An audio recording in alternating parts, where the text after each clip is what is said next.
संदेश समय की सभी को जय गुरुदेव, धन गुरुदेव।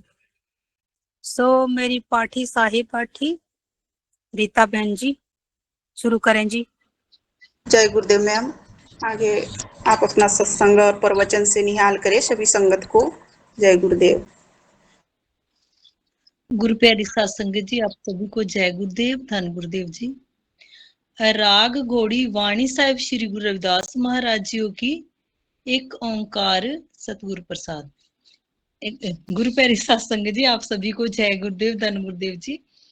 हर सो हीरा छाड़ के करे आन की आस, ते नर दोजक जाएंगे सत पाखे रवदास। सजन सच्चा पातशाह हो, सिर सहांदे साहो, जिस पास बैठे सो ही है सबना दा विसाहो। धन धन साहिब श्री गुरु रविदास जी महाराज जी, श्री श्री 108 स्वामी गुरु गुरदीप गिर जी महाराज जी, श्री श्री 108 स्वामी निरंजन दास जी महाराज जी और पाठी सहवान जी और गुरु अमृतवाणी पाठशाला में जुड़ बैठी समूह साध संगत जी, आप सबको मेरी तरफ से प्यार भरी जय गुरुदेव, धन गुरुदेव जी। राग घोड़ी वाणी साहिब श्री गुरु रविदास महाराज जी की एक ओंकार सतगुरु प्रसाद। तेरा जन काहे को बोले, बोल बोल अपनी भगत क्यों खोले। टेक तेरा जन काहे को बोले, बोल बोल अपनी भगत क्यों खोले। टेक सतनाम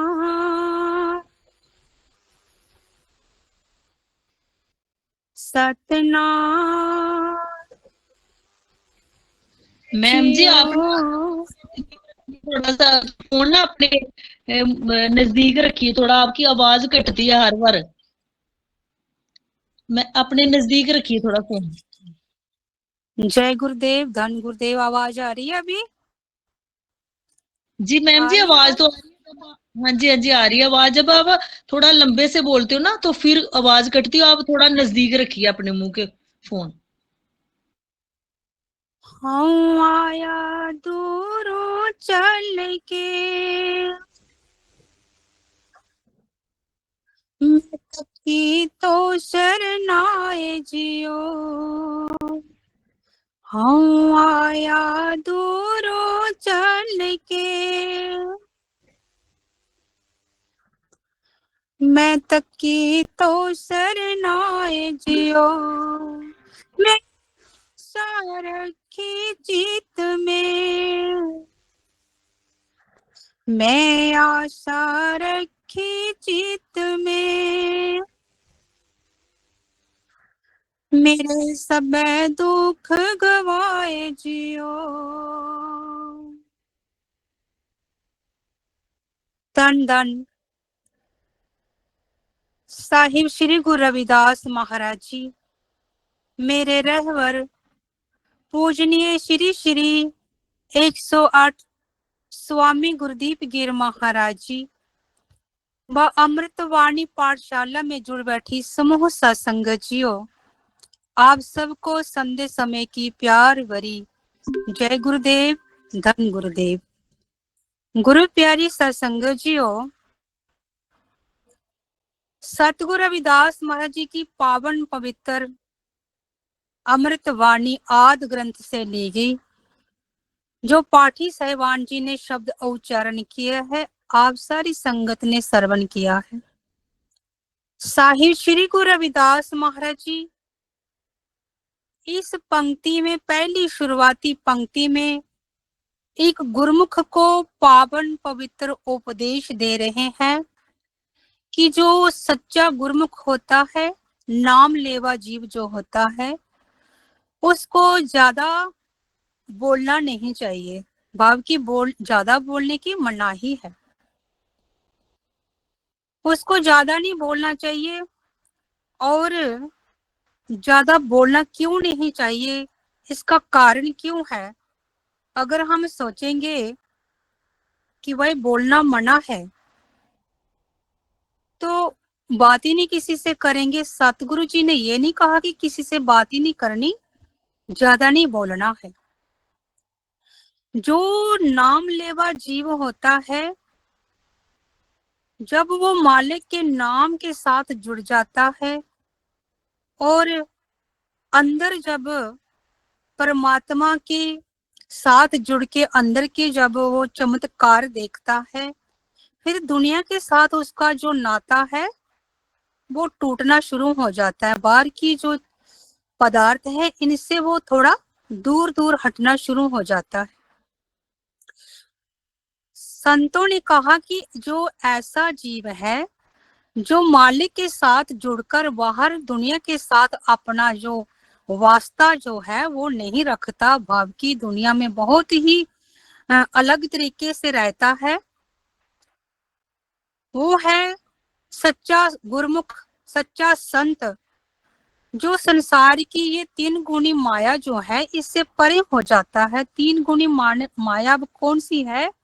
जैसे गुरबाणी में आया है, राजगुण तामगुण सदगुण, कहिए ये सब तेरी माया, चौथे पद को जो नर चीने तिन ही परम पद पाया। कि ये जो तीन गुणी माया है संसार की, तो सारा संसार इस तीन गुणी माया में समाया हुआ है। पर जो एक सच्चा गुरुमुख होता है, वो इन तीन गुणी माया से ऊपर उठ जाता है और ऊपर उठकर उस पदवी को हासिल करता है जिसमें पहुंचकर जीव दुनिया से अपना नाता जो है तोड़ देता है। उसके लिए कोई गाली निकाले, उसके लिए उसको कोई बुरा कहे, जहाँ कोई परिवार के प्रति कुछ कहे, जहाँ उसके शान के खिलाफ कोई कहे, उसको कोई फर्क ही नहीं पड़ता।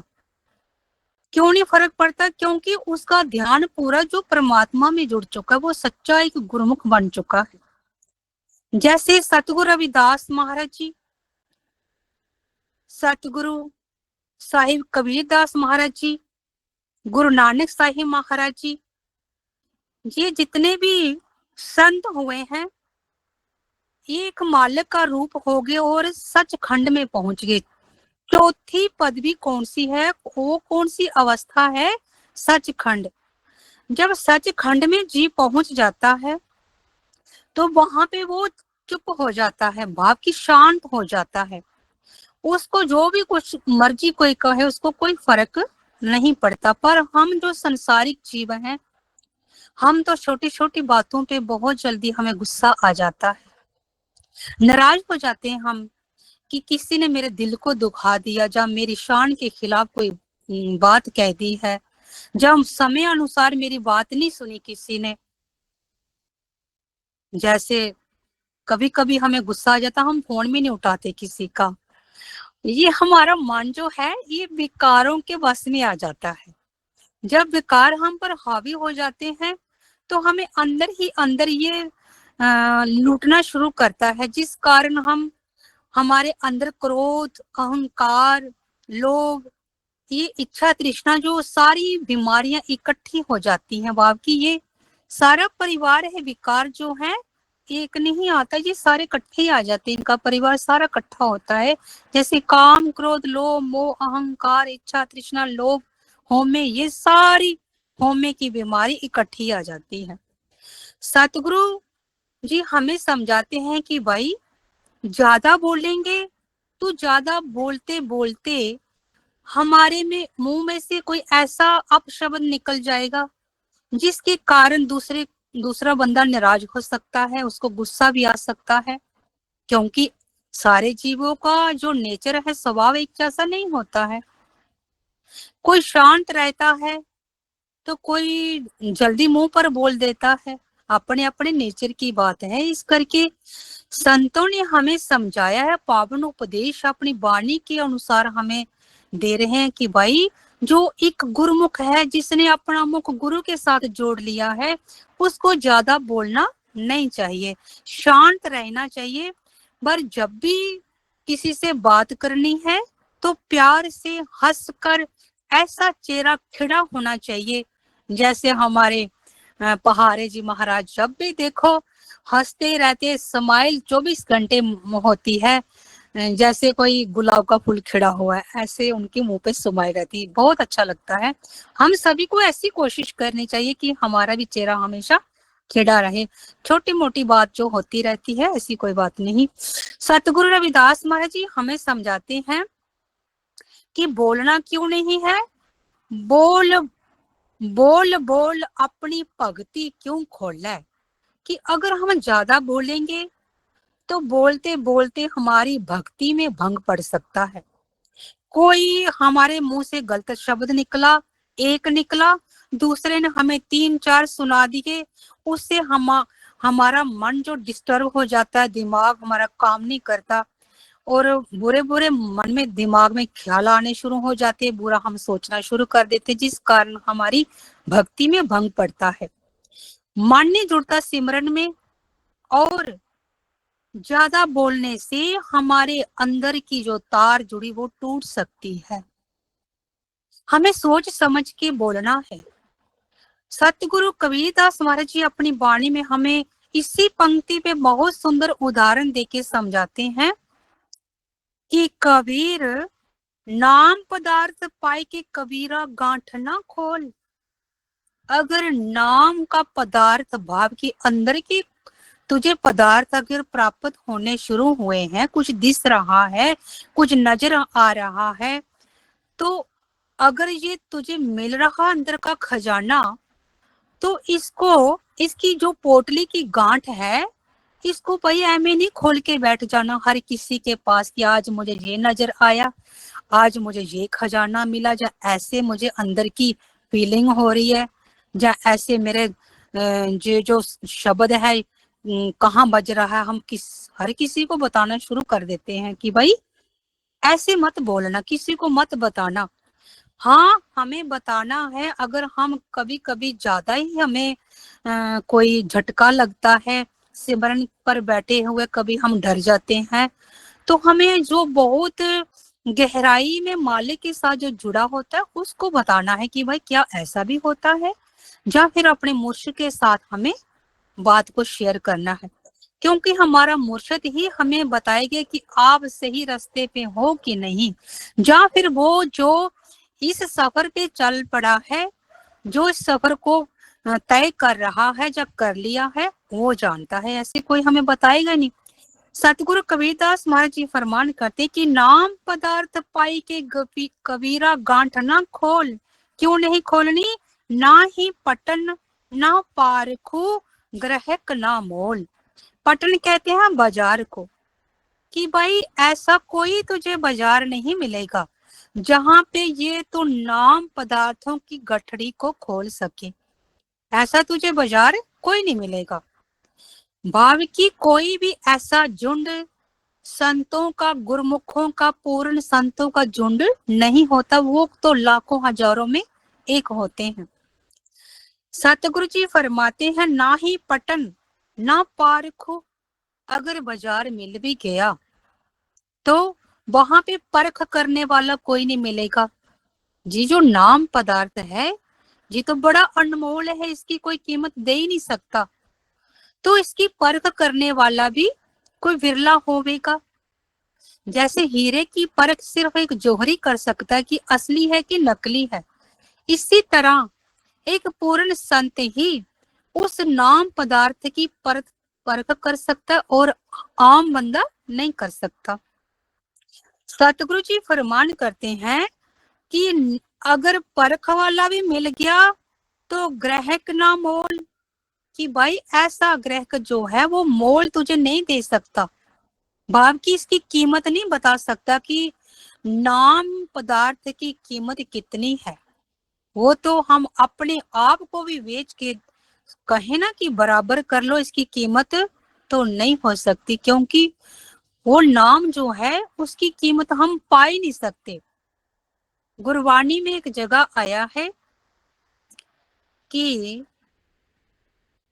ऋषि वेद व्यास जी ने अपनी वाणी में लिखा है, उन्होंने जब ये सारा अध्ययन किया, ये लिखे कि हफ्ते लिखे या फिर किस व्रत को रख के कौन सा फल मिलता है, या फिर किसकी पूजा करने से कौन सा फल मिलता है, जितनी भी ये विधियां लिखी है, पुराण लिखे, कुरान लिखे, सब कुछ लिखने के बाद उन्होंने लास्ट में लिख दिया कि राम नाम के बराबर कोई भी चीज नहीं है, उसके बराबर कोई भी चीज नहीं। वो राम का नाम जो है वो सबसे ऊपर है, उसके बराबर की को कुछ भी नहीं है। जितने मर्जी कर्म कांड कर लें, जितने मर्जी पाठ पढ़ लें, जितने मर्जी ये वेद शास्त्र पढ़ लें, नाम की जो महिमा है वो सबसे ऊपर है। सो सतगुरु जी हमें यही समझा रहे हैं कि भाई तेरा जन काहे को बोल है, कि भाई तेरा जो गुरमुख है, तेरा सेवक है, वो ज्यादा क्यों बोले, उसको बोलने से उसकी जो भक्ति है उसमें विघ्न आ सकता है, वो भक्ति में भंग पड़ सकता है। सो गुरु प्यारी सत्संगत जियो, सतगुरु जी हमें अगली पंक्ति में अभी बता रहे हैं कि बोलते बोलते कभी कभी छोटी सी बात पे बड़ा झगड़ा भी शुरू हो सकता है, खड़ा हो सकता है। सो अगली पंक्ति में सतगुरु जी इस तरह फरमान करते हैं, बोलत बोलत बड़े बेआदी, बोल बोल जाई, बोले बोल अबोल को पकड़े, बोल बोल को खाई। सतगुरु रविदास महाराज जी अभी दूसरी पंक्ति में हमें समझाते हैं कि बोलत बोलत बड़े व्याधि, बोल अबोला जाई, कि कभी कभी बोलते बोलते बोलते बोलते कोई ऐसा मुंह से शब्द निकलता है कि बहुत बड़ा वाद विवाद खड़ा हो जाता है, झगड़ा हो जाता है। कहते हैं ना, छोटी थोड़ी सी खांसी और थोड़ी सी खांसी बहुत बड़ी बीमारी को जन्म दे सकती है। वो किस तरह कि कभी कभी हमें छोटी छोटी खांसी लगती है, हमें परवाह नहीं करते हैं कि नॉर्मल चल रहा है, तो उससे हमें काली खांसी बन सकती है जिसका कोई इलाज ही नहीं होता है। तो छोटी सी खांसी भाव की, हंसते हंसते कोई ऐसा झगड़ा हो जाएगा कि जिसका बहुत बड़ा बतंगड़ बन जाता है, वो फिर लड़ाई खत्म ही नहीं होती, छोटी सी बात में बहुत बड़ी नाराजगी बन जाती है। जहाँ पे सतगुरु हमें यही बता रहे हैं कि बोलत बोलत बड़े व्याधि, बोल अबोला जाई, कि बोलते बोलते बड़ा विवाद झगड़ा हो सकता है। तो हमारे जो बोल हैं वो व्यर्थ चले जाते हैं, जो भी हम बोलते हैं। देखो हम बहुत किसी को समझा रहे हैं, किसी दो की अगर लड़ाई हो जाए, तीसरा बंदा चला जाए उसको समझाने के लिए, थोड़ी सी बातें तो अच्छी समझाएगा, पर बोलते बोलते कभी दूसरे के खिलाफ अगर कोई लफ्ज निकल गया तो वो दोनों जो झगड़ा कर रहे थे वो तो शांत हो जाएंगे, पर तीसरे को पकड़ के और मारपीट करेंगे कि भाई तू कौन होता है बीच में आने वाला। तो हमारा जो बोलने का जो जो हमने शब्द बोले वो सारे बेकार चले गए। क्यों? एक शब्द हमने बीच में थोड़ा सा गलत बोल दिया। गुरु प्यारी सत्संगत जियो, संत महात्मा हमें जी वाणी के रास्ते हमें जीवन जीने की कला सिखाते हैं कि हमें संसार में कैसे रहना है, परिवार में कैसे रहना है, समाज में कैसे रहना है, आपसी इकट्ठ में कैसे रहना है।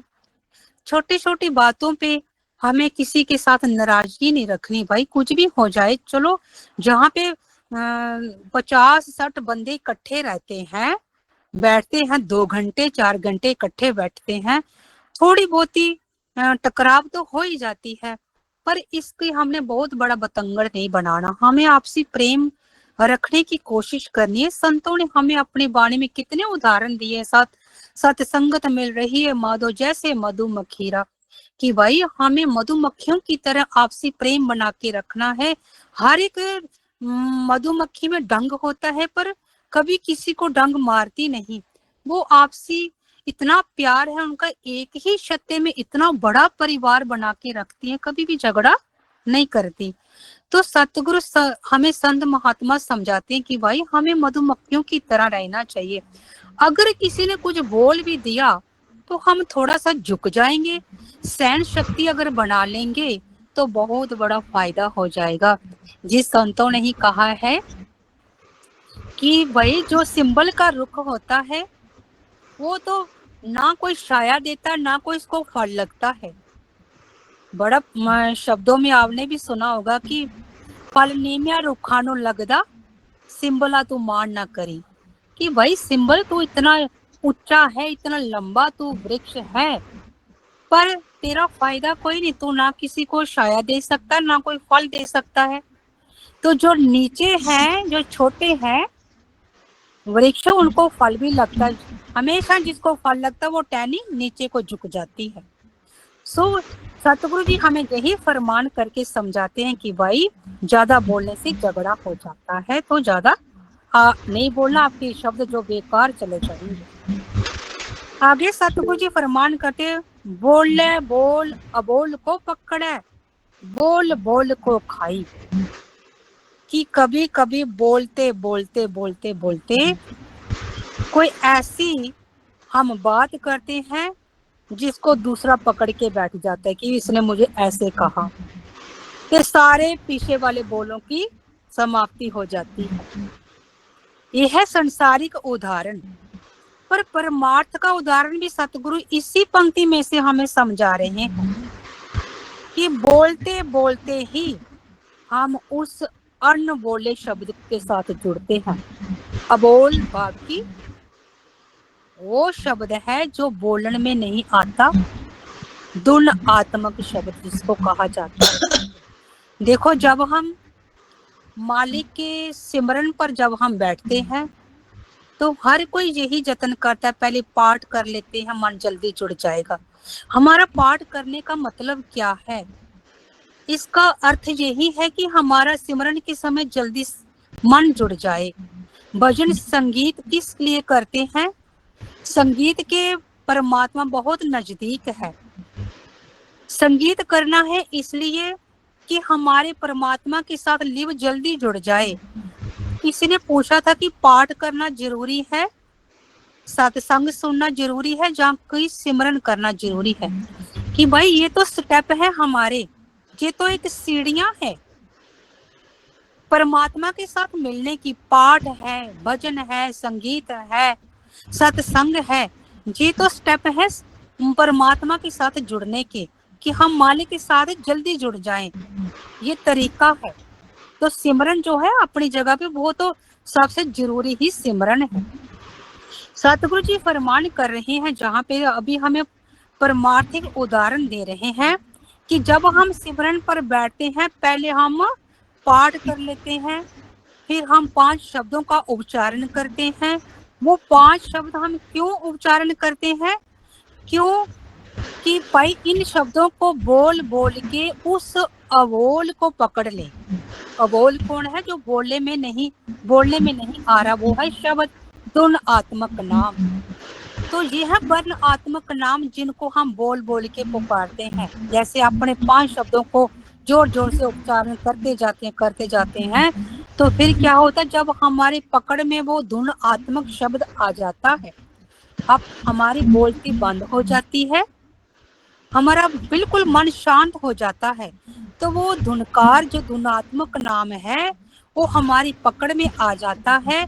तो वो अपने आप फिर जो आवाज आनी शुरू हो जाती है, तो हमारी जुबान बंद हो जाती है, वो धुनकारे देने शुरू हो जाती। कभी किसी को जहाँ पे 10वें द्वार माथे में सुनाई देता है, जो आईब्रोज के ऊपर, जिसको तीसरा नेत्र कहते हैं, किसी को यहाँ पे सुनाई देती है वो ध्वन्यात्मक शब्द, किसी को हृदय में जोर जोर से सुनाई देता है, हर किसी को अलग तरीके से सुनाई देता है, किसी को कान में बड़ा जोर से सुनाई देता है।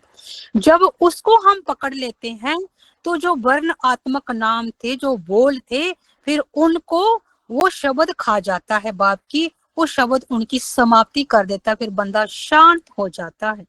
जिस तरह सतगुरु रविदास महाराज जी ने एक शब्द में बहुत सुंदर उदाहरण दिया है कि जब लग नदी ना समुद्र समावे, तब लग बड़े अहंकारा, जब मन मिल्यो राम सागर स्यो, तब लग मिट्टी पुकारा। कि जब तक नदी जो है समुद्र में नहीं समाती, वो पहाड़ों इलाकों से, पहाड़ी इलाकों से बहती हुई मैदानी इलाके में पानी आता है नदी का, कितना शोर होता है उस पानी का। तो चलते चलते जब वो नदी समुद्र में समा जाती है तो बिल्कुल एकदम शांत हो जाती है। इसी तरह ये जीव जो है, जब तक ये परमात्मा के साथ नहीं जुड़ता तब तक ही ये बोलता है, वर्ण आत्मक नाम से जुड़ा होता है, बोलता जाता है, पाठ करता है, सिमर शब्दों का उच्चारण करता है, बोलता जाता है। पर जब वो अबोला शब्द को पकड़ लेता है, धुनात्मक शब्द को जब ये पकड़ लेता है, फिर ये भी शांत हो जाता है, फिर इसके भी मन में कोई विचार नहीं आता, फिर सोचता है कि सिर्फ और सिर्फ मुझे उसी ज्योत का विचार करना है, उसी को देखना है, उसी में अपने आप को मैंने मगन रखना है, बाहरी संसारी से उसका नाता टूट जाता है। ऐसे जीव को फिर कहते हैं वो है ब्रह्म ज्ञानी। ऐसा ब्रह्म ज्ञानी जो है संसार में रहते हुए भी वो निर्लेप रहता है। सो गुरु प्यारी सत्संग जियो, गुरबाणी में आया है, अखरी नाम अखरी सलाह, अखरी ज्ञान गीत गुण गाहा, अखरी लिखन बोलन बाण, अखरा सिर संजोग विखान। कि पहले अक्षरों का ही प्रयोग करना पड़ता है उस मालिक के साथ जुड़ने के लिए, वो अक्षरों से ही बाद में हमारा मालिक के साथ संजोग बन जाता है। सो गुरु प्यारी सत्संग जियो, अभी सतगुरु रविदास महाराज जी हमें समझाते हैं कि भाई जब भी बोलना है हमने सोच समझ के बोलना है, हमेशा मीठे शब्दों में बोलेंगे तो आत्मा को भी शांति मिलेगी, तो जिसको बोलेंगे उसको भी शांति मिलेगी, वो भी सोचेगा कि भाई मैं भी मीठे शब्दों में ही बोलना चाहिए। जैसे गुरु नानक साहिब महाराज जी ने अपनी वाणी में बड़ा सुंदर लिखा है, मिठ बोलड़ा जी, मिठ बोलड़ा जी, हर सजन स्वामी मोरा, हाँ संभल थकी जी,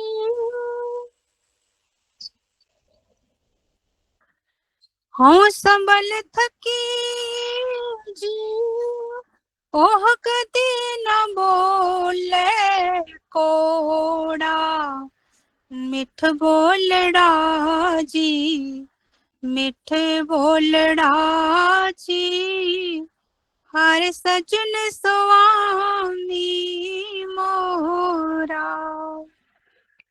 कि भाई मेरा जो सज्जन है, मेरा जो मुर्शिद है, वो हमेशा मीठा ही बोलता है। किसी ने पूछा कि गुरु महाराज जी आप कहते हो कि परमात्मा जो है वो सारे काम करना जानता है, तो सतगुरु जी ने कहा कि हाँ वो सारे काम करना जानता है, पर एक काम करना नहीं जानता। वो कौन सा है? वो कभी भी कौड़ा बोलना नहीं जानता, बाकी कड़वा, वो कड़वे शब्दों का उच्चारण कभी नहीं करता, वो हमेशा मीठा ही बोलता है। जो मेरा सज्जन है, मेरा स्वामी है, वो हमेशा मीठा ही बोलता है। हाँ संभल थकी जी, वो कदे ना बोले कौड़ा, कि मैं भाई याद कर कर के थक गई कि कभी तो मेरा मुर्शिद, मेरा रब रूपी गुरु कड़वा बोला होवेगा, पर नहीं, मुझे चेता ही नहीं, याद ही नहीं आ रहा कि कभी वो कौड़ा बोलता है। नहीं, वो हमेशा मीठा ही बोलता है। सो सतगुरु जी हमें यही समझाते हैं कि भाई सोच समझ के मीठा बोलना चाहिए, जिससे निम्रता हमारे अंदर बस जाए। सो अगली पंक्ति में अभी सतगुरु जी इस तरह फरमान करते हैं। बोले ज्ञान और बोलते आण, बोले वेद बड़ाई, उर में तर तर जब ही बोले, तब ही मूल गंबाई।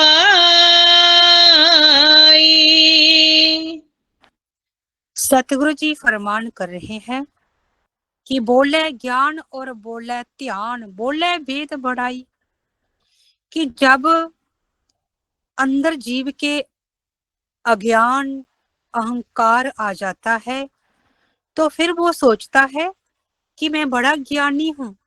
थोड़ी सी ज्ञान को प्राप्त करके इतना अहंकार आ जाता है कि मैं सबसे बड़ा ज्ञानी हूँ, मैं सबसे बहुत बड़ा पार्टी हूँ, मेरे जितना ज्ञान किसी के अंदर भी नहीं है। बोले ध्यान, थोड़ा सा ध्यान लगाना आ गया तो सोचता है जितना ध्यानी मैं हूँ, जितना परमात्मा के नजदीक मैं हूँ, मेरे जितना नजदीक दूसरा कोई और है ही नहीं। बोले वेद बढ़ाई, थोड़े से वेदों को जान लिया तो सोचता है कि मेरा जैसा कोई ज्ञानी ही नहीं। सतगुरु जी फरमान करते हैं कि भाई जी जो हमारे अंदर इतना अज्ञान था, इतना अहंकार जब आ जाता है तो अहंकार के कारण हमारा सब कुछ खत्म हो जाता है। कि जब अहंकार में हम बात करते हैं, जितनी हमारी भक्ति है, जितनी हमने कमाई की, सारी बेकार चली जाती है। अहंकार जो ऐसी बीमारी है जी सब कुछ हमारा लूट लेती है, सारा किया कराया कुएं में पड़ जाता है। परमात्मा के नजदीक आया हुआ बंदा दोबारा वापस अपनी वही में दलदल में फंस जाता है अगर हमारे अंदर ये अहंकार आ जाए।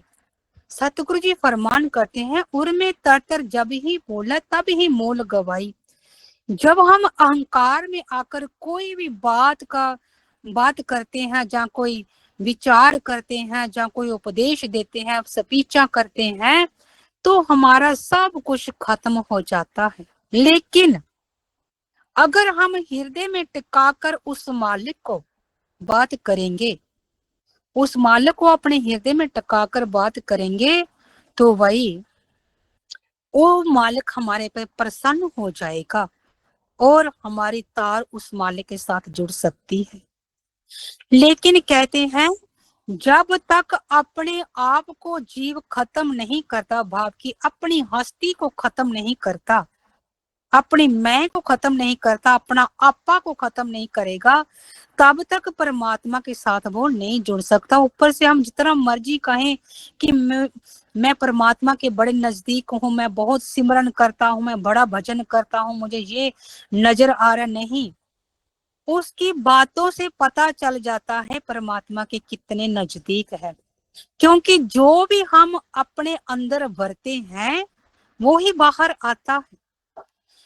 जी हमारा शरीर एक केतली की तरह है।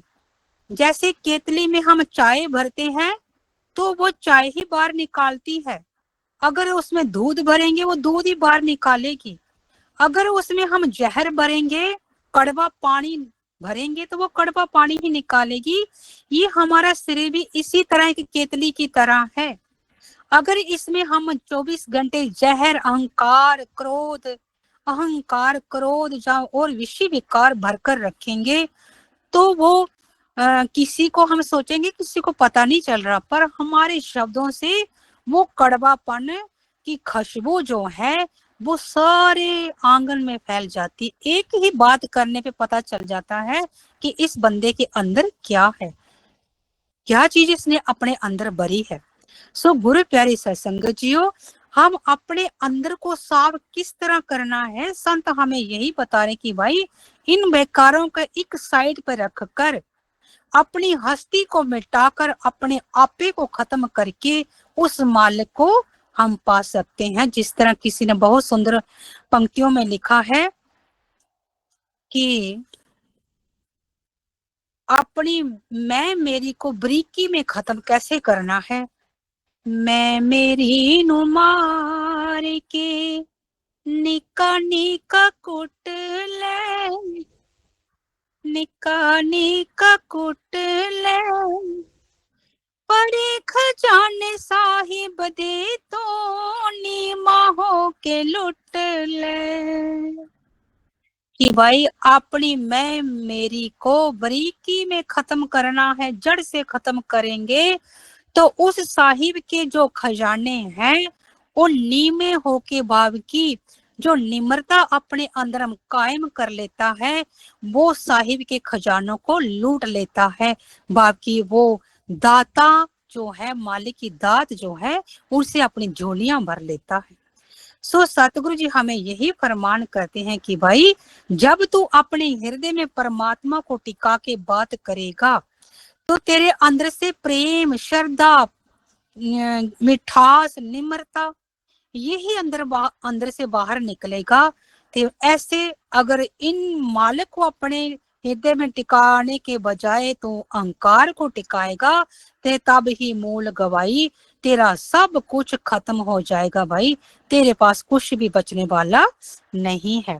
अभी सतगुरु जी अगली पंक्ति में समझा रहे हैं कि जो दूसरों को उपदेश देते हैं, समझ लो उन अहंकार में आकर दूसरों को बड़ी स्पीच देते हैं पर अपने अंदर उनके समझ कुछ भी नहीं है। अगली पंक्ति में सतगुरु जी समझाते हैं। बोले बोले ओरे समझावे तब लग समझ नहीं रे पाई। बोले बोले समझ जब बूझी तब काल सहित सब खाई। सतगुरु जी फरमान करते हैं कि बोल बोल और है समझावे तब लग समझ नहीं रे पाई।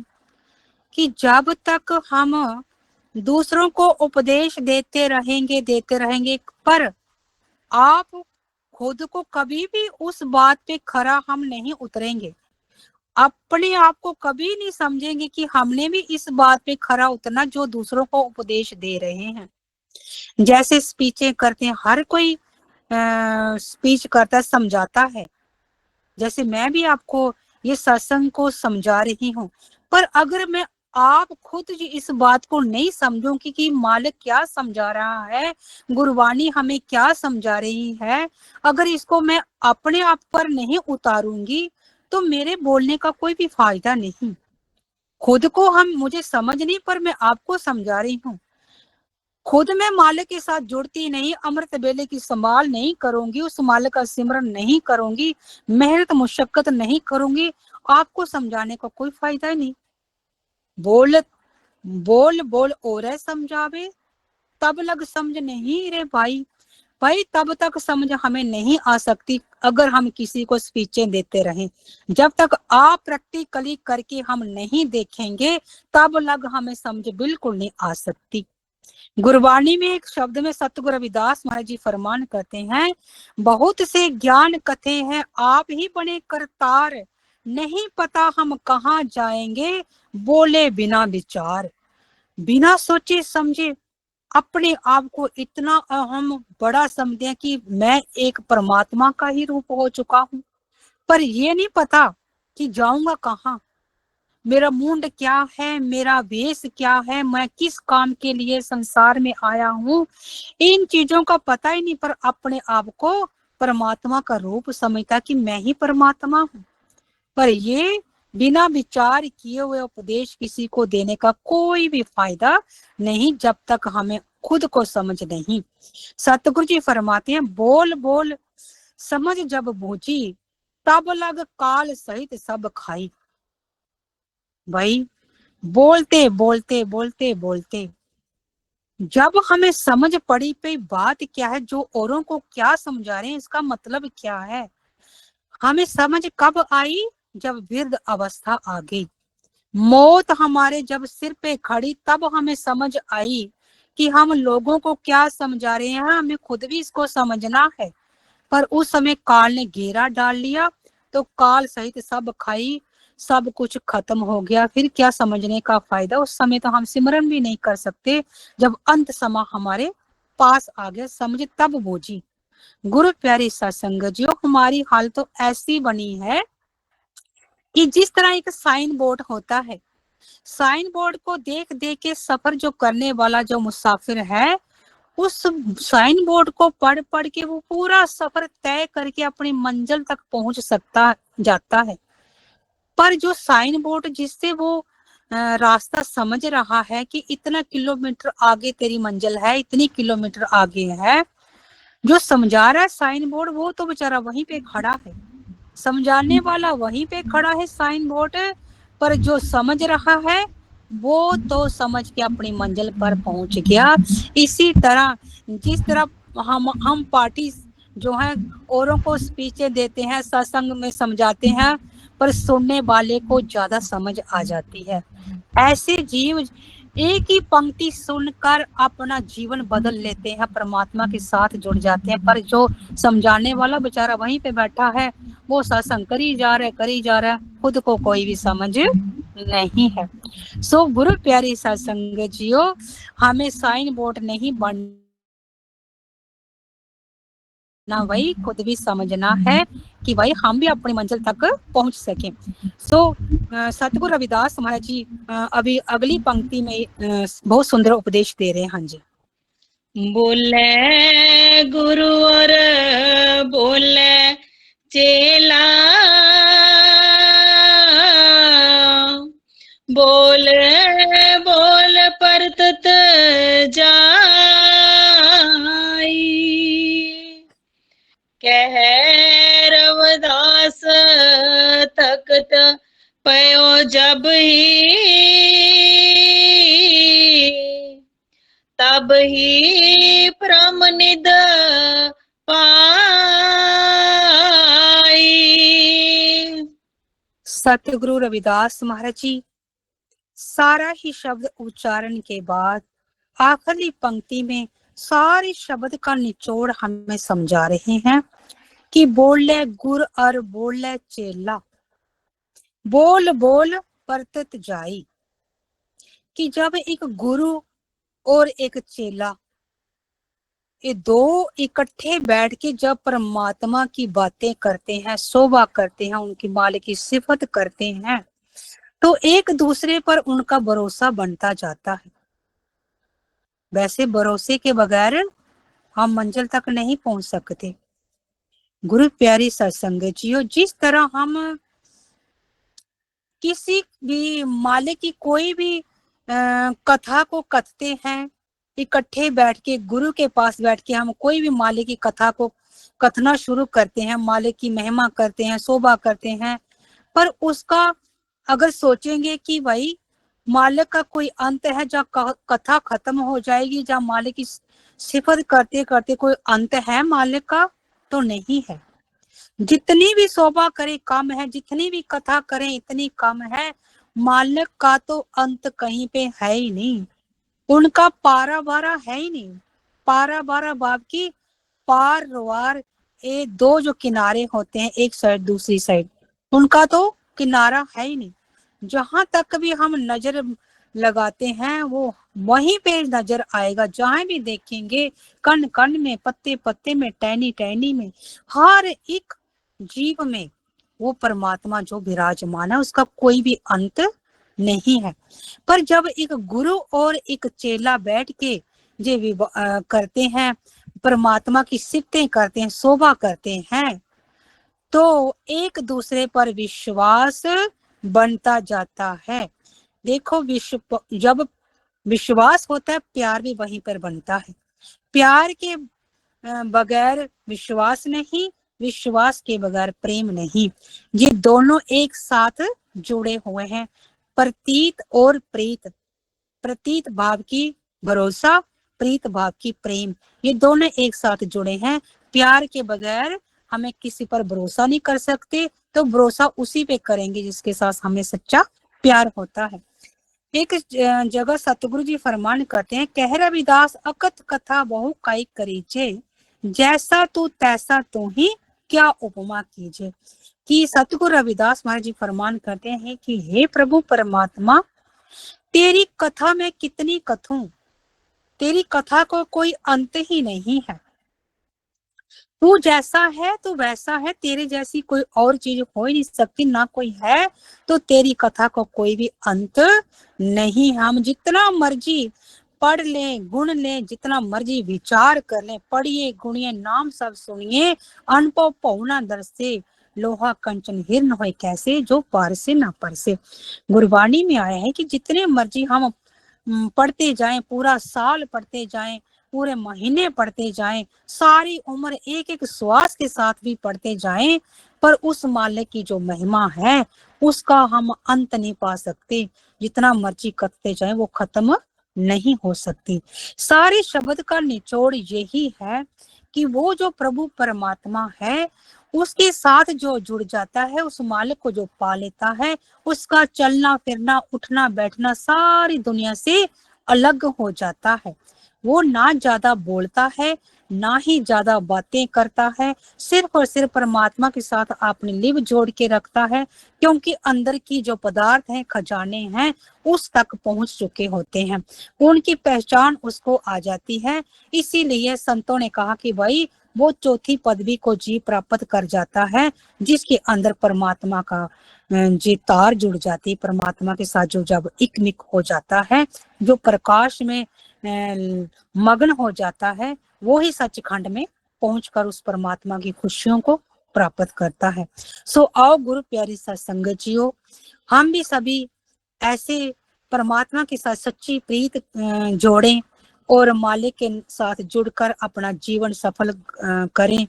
गुरुवाणी के साथ जुड़ के जीवन जीने की कला को सीखें और अपना जीवन सफल बनाएं।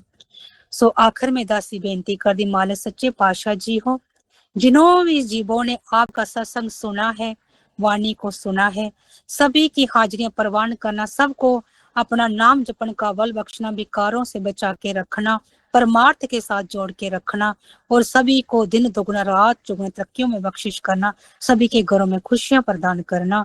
वाणी पढ़ते व्याख्या करते बहुत बेअंत भूलें हो जाती हैं, भूल चूक माफ करना, संगत बख्शनहार है, बख्श सकती है प्रभु जी, आ बख्शनहार बख्श देना। जय गुरुदेव, धन गुरुदेव जी।